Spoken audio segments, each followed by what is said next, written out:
You end up watching the series from the sidewalk because you got evicted. That's what happens when money isn't handled seriously. Money isn't evil, as some people say. The Bible makes it clear that the problem is the love of money, not money itself. Abraham, Isaac, Jacob, David, they were all wealthy men, but they knew how to use their resources to fulfill God's purposes. Money is a tool, and you need to use it wisely. If you have a financial problem, the first thing you need to do is identify where the problem is. Let's simplify it. Your finances have two parts, income and expenses. If your expenses are greater than your income, you have a problem. It's that simple. And to solve it, there are only two options. Either increase your income or reduce your expenses. If increasing your income isn't possible, look at what you can cut. For example, at home, if I have 180 cable TV channels but only watch 5, why pay for so many channels? Downgrade to the basic package. Another thing, if you're dreaming of a branded t-shirt but can't afford it right now, let go of that desire. You can't work magic. Either more money comes in, or you cut back on what's going out.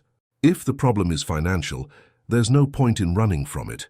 You need to face it. It might be uncomfortable, but it's necessary.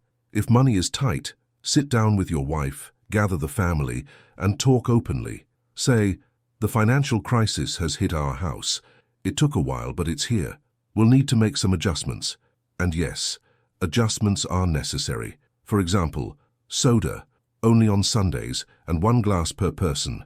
Want something to drink during the week? Homemade juice or water. If you have 100 cable TV channels, reduce it to the basic package.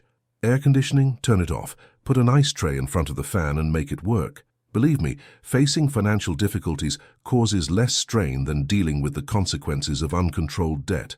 Debt brings a much heavier emotional burden. So repeat after me. The indebted person buys what they don't need, with money they don't have, to impress people they don't even like. If the problem is money, make changes wherever necessary. Take your child out of private school and enroll them in a public one. You might think, but they'll struggle and lose their friends. Yes, they might need to adapt for a while, but believe me, it's far better than carrying debts that suffocate your family. Stop blaming the devil for your poor financial management. The problem isn't Satan, it's your budget. This requires dialogue. You need to sit down with your wife and have an honest conversation. She might get upset, but it's much better to deal with this now than to let financial chaos take over. Remember, good financial management isn't a choice. It's a necessity, and sometimes it involves sacrifices. About sex in marriage. Now let's touch on a delicate topic, sex. Single people have such a romanticized view of this, don't they? Many think that after marriage they'll make love every day. They imagine coming home to find their wife all dressed up, smiling and saying, "Come here, my love." Sounds like a dream, doesn't it? Well, my friend, welcome to reality. It's time to leave Neverland. Recently, during an interview, a young woman asked me, "Pastor, do you think women should take the initiative when it comes to sex?" I replied, "My dear, we're in the 21st century. Every man's dream is to be seduced by his own wife." Of course, I said that in a joking tone, but the point is this. Communication about sex in marriage is essential. A lack of communication in this area can destroy relationships.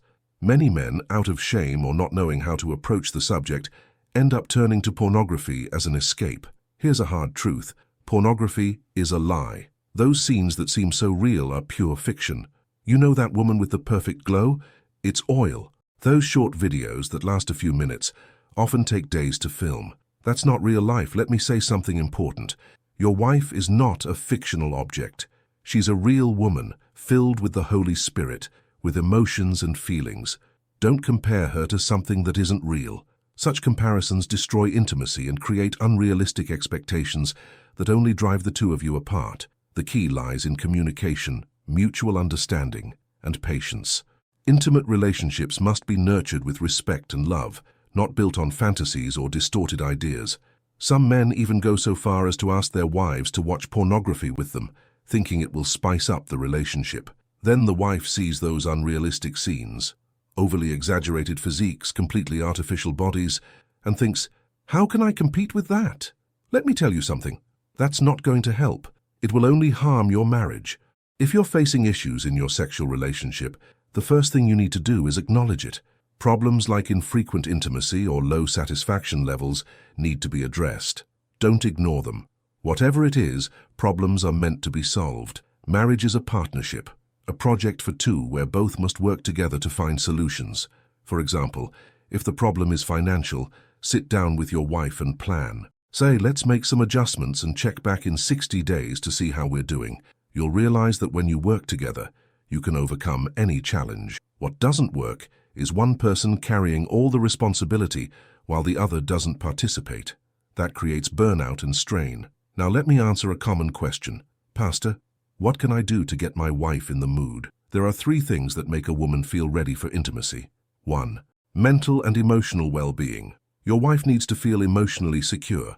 This starts with you building up her self-esteem. Offer sincere compliments, show appreciation, and take an interest in what she enjoys. And pay attention. It's about what she enjoys, not what you want. Demonstrate that she's a priority for you. For example, if your wife knows that you're doing your best for her, even if that's only giving her $100 a month to spend however she likes, she'll value it. Why? Because it's not about the price, it's about the thought behind it. She'll think, it's not much, but I know that if he could, he'd give me more. That sense of being cherished is essential. 2. Meaningful gestures. A bouquet of flowers won't do much good if she doesn't like flowers. Find out what matters to her. Some women prefer practical gifts, others love jewelry, and some cherish a special dinner. Make the effort to know her. Many of us didn't learn this growing up. Maybe your dad or grandfather never gave flowers to your mom or grandma, but you can break that cycle. Small actions that show you care make all the difference. 3. Good humor. Women appreciate men with a good sense of humor. You don't need to be a comedian, but learn to create light-hearted and fun moments. Play around, smile, and show that you're enjoyable to be around. Laughter builds connection, breaks down barriers, and makes the relationship more relaxed. Even small, clumsy jokes can become moments of bonding. These 3 elements, emotional well-being, meaningful gestures, and good humor, form the foundation for strengthening intimacy in marriage. When you invest in these, not only does your sex life improve, but your entire relationship becomes healthier and happier. And one more thing, good performance. Another thing that gets a woman in the mood is delivering a job well done. Yes, folks, quality matters. Your wife needs to know that when she's in bed with you, the experience will be transformative. It's like that scene where Superman encounters kryptonite. She leaves exhausted, drained of energy, just wanting to sleep and recover. And you, husband, are left with that satisfied grin, knowing you gave your very best. Men, pay attention. And ladies, repeat after me. A job well done means the customer will return. It's that simple. Now let me say something. We men can sometimes be a little too fast. Your wife is just starting to get ready, and you're already done, thinking you've won the marathon. And then she says, "Slow down, honey, I'm not running away. Take it easy, my friend." The right pace makes all the difference. And do you know what happens when the job isn't well done? The next time you invite your wife saying, "Honey, shall we?" she might reply, "Shall we? I'm never going again." That's because she remembers the last experience and thinks, where was the incredible Hulk I was expecting? All I got was David Banner. So dedicate yourself. Make it worth her while. When your wife leaves the bed thinking, that was worth every second, everything changes in the relationship. Now for the wives, how can you attract your husband to bed? Simple, you don't need to do much. Sometimes just the fact that you're there is enough. There are husbands so distracted playing video games that you might think, does he even remember I exist? If that's the case, sit down with him and say, "Honey, let me tell you something. You're special to me, and I want us to connect more. What can we do to improve?"